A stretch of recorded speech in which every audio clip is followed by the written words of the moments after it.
Bonjour à tous. Le pape François était à Marseille, ça a fait couler beaucoup d'encre, notamment ce qu'il a dit. Mais il faut qu'on s'arrête sur ce pape. Alors attention, je préviens tout de suite. On ne parlera pas ici de foi, même pas de religion en réalité. On va parler du pape politique. Vous allez voir qu'il y a de quoi dire. Hein. On ne parle pas de théologie, c'est pas l'objet du tout de la chaîne. Et nous jugeons en rien les croyances de chacun.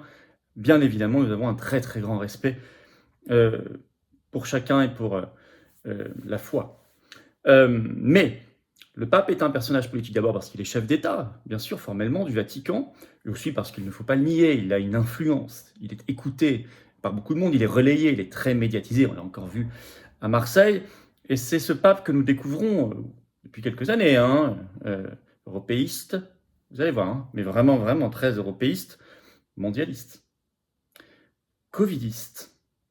Et sur l'aspect ici des migrants et de Lampedusa, ce qu'on juge, ce n'est pas son discours de charité, c'est tout à fait normal, vu les évangiles, ce sont des mots clés, très politiques pour le coup, très mondialistes, très idéologiques.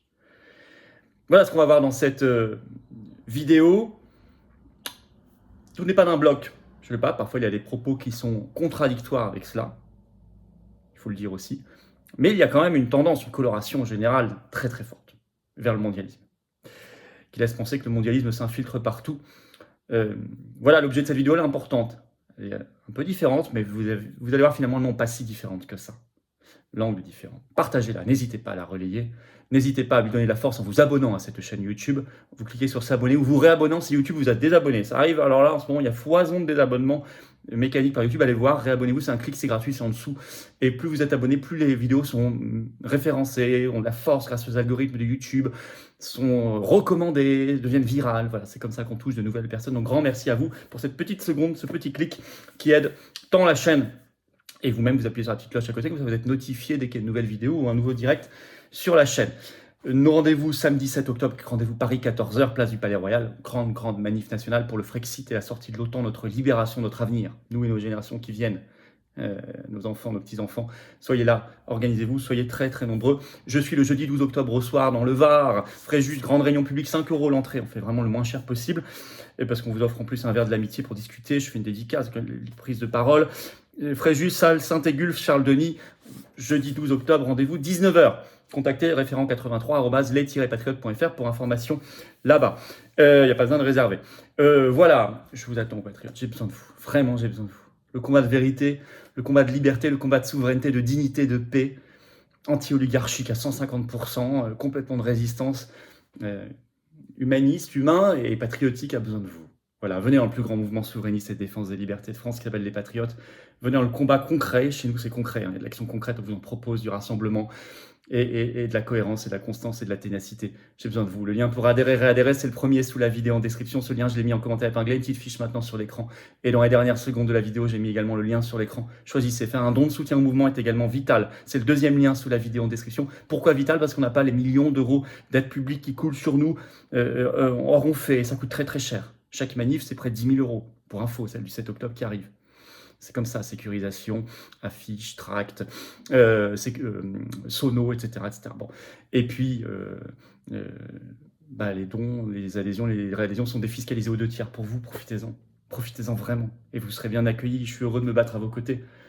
Vous mettez 60 €, ça vous coûte 20 € après impôt, en fait. Vous mettez 600, ça vous coûte 200. Vous mettez 10, ça vous coûte 3, etc. Bravo, donateurs, aux réadhérents, bienvenue aux nouveaux adhérents patriotes. Alors, le pape. J'ai fait une introduction sur le pape un peu plus longue parce que je voulais vous expliquer le contexte, qu'il n'y ait pas de malentendu entre nous. C'est le pape François donc, qui a été élu le 13 mars 2013 suite à la démission de Benoît XVI, 266e pape, l'Argentin, il est archevêque de Buenos Aires, voilà pour un peu le contexte, vous le connaissez, hein, ça fait maintenant plus de 10 ans qu'il est pape. Alors, à noter, il y avait une nouveauté au Vatican dès qu'il a été élu dans les premiers mois, McKinsey qui rentre au Vatican. Et oui, ça a été relevé par la presse, les articles sont toujours en ligne. Article des Échos du 19 décembre 2013, donc vous voyez, 6 mois après, un peu plus de 6 mois après son élection.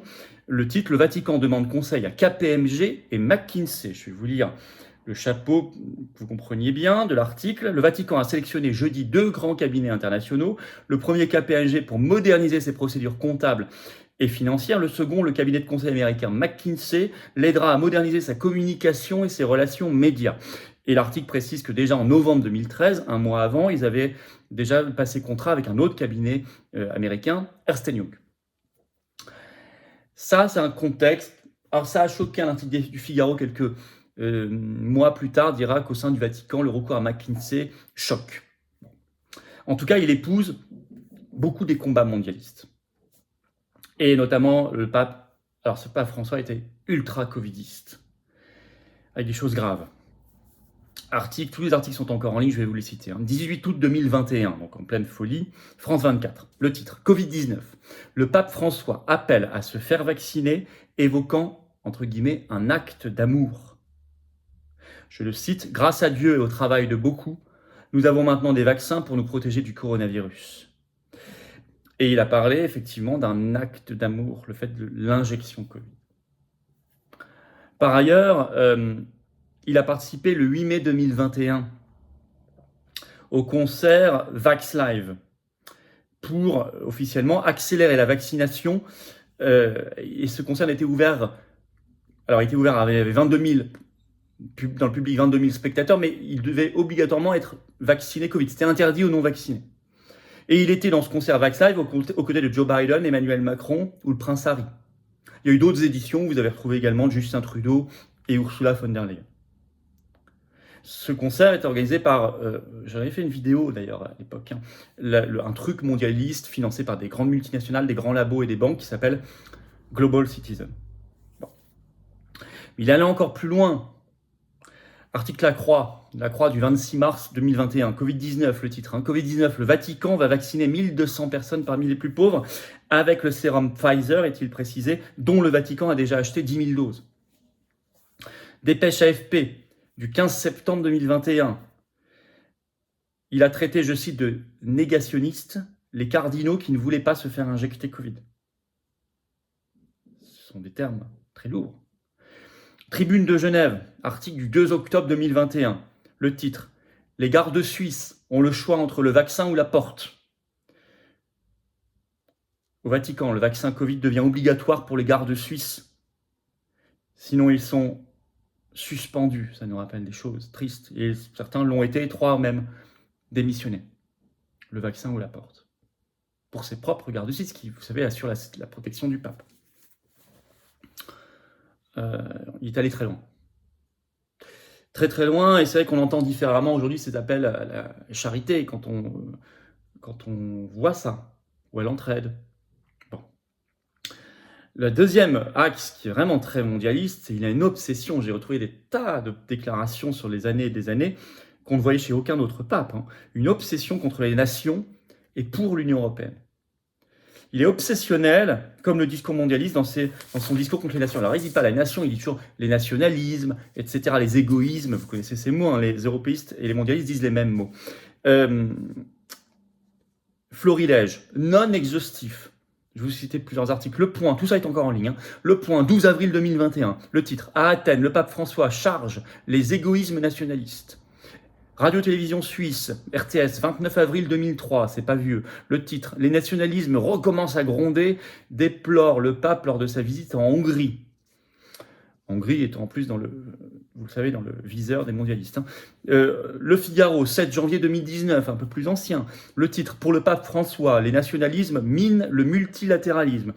BFM TV, là, à Marseille, ce 23 septembre 2023.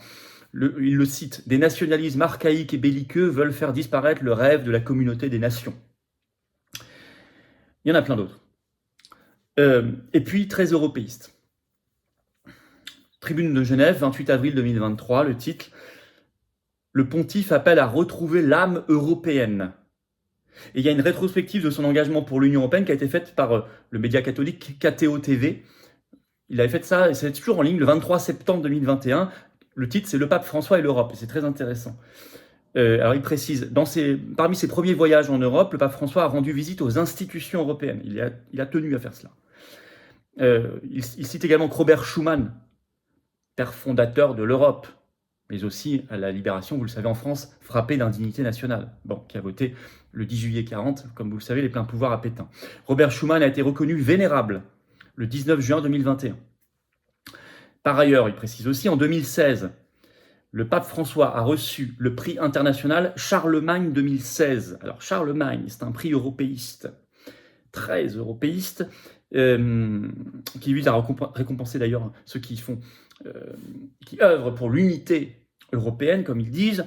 Sachez qu'en 2023, c'est Zelensky qui l'a reçu, mais Jean Monnet l'avait reçu, Robert Schuman l'avait reçu, Kissinger l'avait reçu, la Commission européenne à la fin des années 60 en bloc l'avait reçu, Tony Blair l'a reçu, etc. Koudernov, Kalergi, enfin tous les pères fondateurs, etc. l'ont reçu. Et là, le pape François, en 2016, il avait parlé dans son discours pour remercier du rêve d'un nouvel humanisme européen.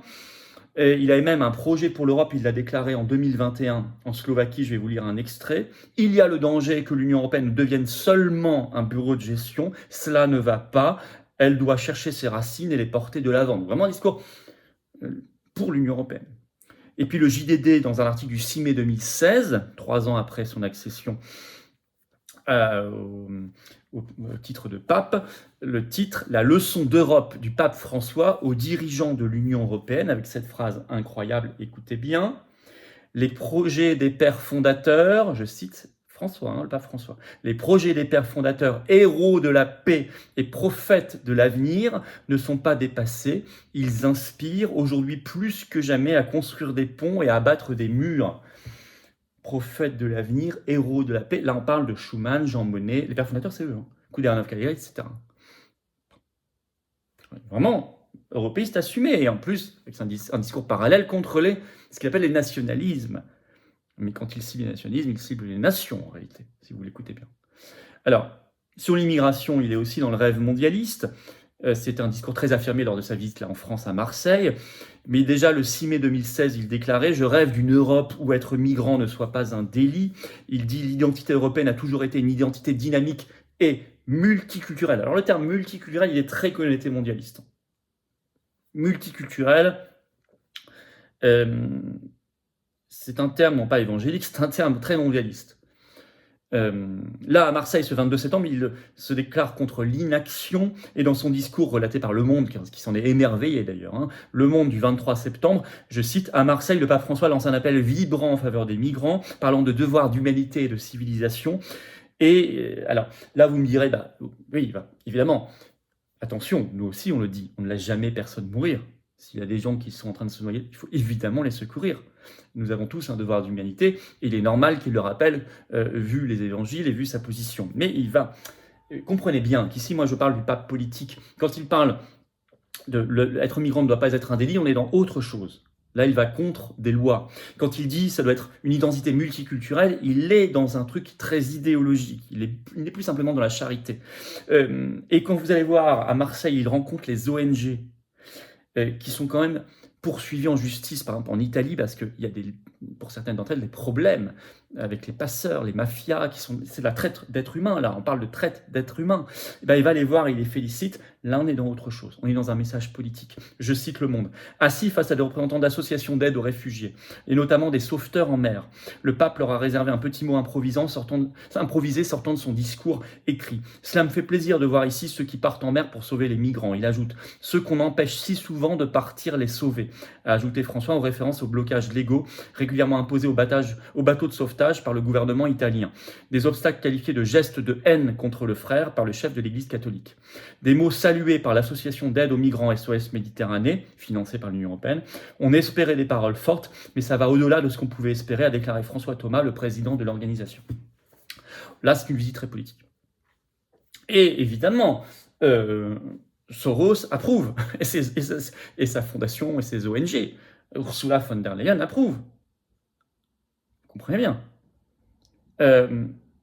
Alors, en conclusion, j'ai dit en introduction comme une alerte, attention, vous trouverez parfois d'autres propos qui pourront vous surprendre. Vous direz, là, on n'est pas dans le logiciel mondialiste. Je ne dis pas l'inverse, il est complexe. Il est complexe. Notamment, à un moment, pendant la guerre d'Ukraine, il a évoqué le rôle néfaste de l'OTAN, qui provoque. Donc là, vous direz, c'est pas mondialiste. Je suis d'accord avec vous. Le problème, c'est qu'il a un peu rétropédalé juste après. C'est pour ça que je ne vais même pas relever, parce que... Mais ce que je vous dis là, par contre, sur l'Union européenne, vous ne trouverez jamais de propos où il dit l'inverse.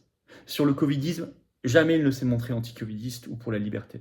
Sur la question migratoire, qui est très liée aux enjeux mondialistes, jamais il n'a de propos plus mesurés, par exemple, où il pourrait dire des choses relatives à l'instrumentalisation de l'immigration économique, sociale, pour déstabiliser les nations, pour déstabiliser les continents d'origine aussi, les guerres de l'OTAN en Libye, qui ont provoquées par l'oligarchie. Voilà. Donc, si vous voulez, la complexité quand même, et le discours est quand même très coloré dans un sens, mondialiste, toujours. Ce qui fait que ce qu'il dit souvent, je suis désolé de le dire, en tant que pape politique, un Schwab, un Soros, une Ursula von der Leyen, un Macron pourrait le dire. Ce qui montre quand même que le mondialisme s'infiltre partout. Et qu'il faut être capable, même si vous êtes croyant, si vous avez la foi, il faut garder quand même son libre arbitre, par rapport notamment à des propos politiques. Ici, vous avez remarqué que je n'ai pas parlé de théologie et de propos de foi et religieux. Il y a sûrement beaucoup à dire et d'autres chaînes YouTube le font bien mieux que moi, donc je n'irai pas sur ce terrain et ce n'est pas l'objet de cette chaîne. Mais je vous dis, cette analyse, je vous demande, je dis à chacun de garder son libre arbitre. C'est très important. Et heureusement que nous l'avons gardé pendant les pires crises, notamment du Covid.